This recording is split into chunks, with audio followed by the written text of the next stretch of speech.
વાઘોડિયા તાલુકા કોંગ્રેસ સમિતિ દ્વારા રાષ્ટ્રીય બંધારણ દિનની ઉજવણી. ડોક્ટર બાબા સાહેબની પ્રતિમાને પુષ્પાંજલિ અર્પણ કરી વાઘોડિયા તાલુકા કોંગ્રેસ સમિતિ દ્વારા રાષ્ટ્રીય બંધારણ દિનની ઉજવણી કરવામાં આવી હતી.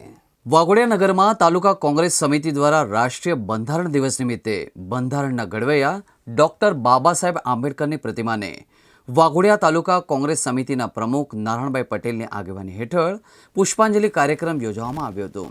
આ પ્રસંગે વિકાસભાઈ વાઘેલા, નકીનભાઈ વણકર તેમજ મોબીનભાઈ મંસૂરી સહિત મોટી સંખ્યામાં કાર્યકરો ઉપસ્થિત રહ્યા હતા અને ડોક્ટર બાબા સાહેબ આંબેડકરને યાદ કરી પુષ્પાંજલિ અર્પણ કરી હતી. કાર્યકરો દ્વારા બાબા સાહેબ આંબેડકર અમર રહોના ગગનભેદી નારા લગાવ્યા હતા. બંધારણીય મૂલ્યોને પ્રોત્સાહન આપવા માટે સામાજિક ન્યાય અને અધિકારિતા મંત્રાલયે બંધારણ દિવસની ઉજવણી કરવાનો નિર્ણય લીધો હતો. 26 નવેમ્બર 1949ના રોજ વર્તમાન બંધારણનો સ્વીકાર કર્યો હતો. 2 મહિના પછી 26 જાન્યુઆરી 1950ના રોજ તેને અમલ કરવામાં આવ્યો હતો. જેના કારણે 26 નવેમ્બરને બંધારણ દિવસ તરીકે ઉજવવામાં આવે છે. અંગ્રેજોની ગુલામીમાંથી ભારત દેશ આઝાદ થયો અને આજથી 75 વર્ષ પહેલાં ડૉક્ટર બાબા સાહેબ આંબેડકર દ્વારા ભારતનું બંધારણ બનાવીને મહામહિમ રાષ્ટ્રપતિને અર્પણ કરવામાં આવ્યું હતું અને 26મી જાન્યુઆરીથી એનો અમલ થયો.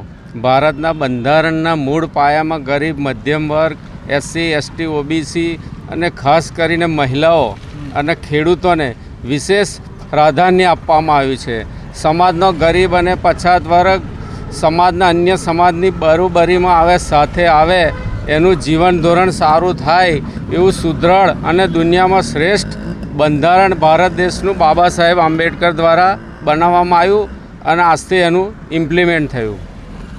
ઇમ્પ્લિમેન્ટ થયા પછી આજ દિન 75 વર્ષ સુધી સંવિધાન દ્વારા ભારતનો આખો દેશ ચાલે છે. દેશનું નાનામાં નાની નગરપાલિકાથી લઈને ગ્રામ પંચાયતથી લઈને સંસદ સુધી એમના બંધારણના બનાવેલા કાયદાનો અમલ થાય છે. કોઈપણ મોટો સુપ્રીમનો જજ હોય કે પ્રધાનમંત્રી હોય, એ સંવિધાનને અંડરમાં જ એને કામ કરવું પડે. જેવું શ્રેષ્ઠ બંધારણ આપ્યું હોય બાબા સાહેબ આંબેડકરે.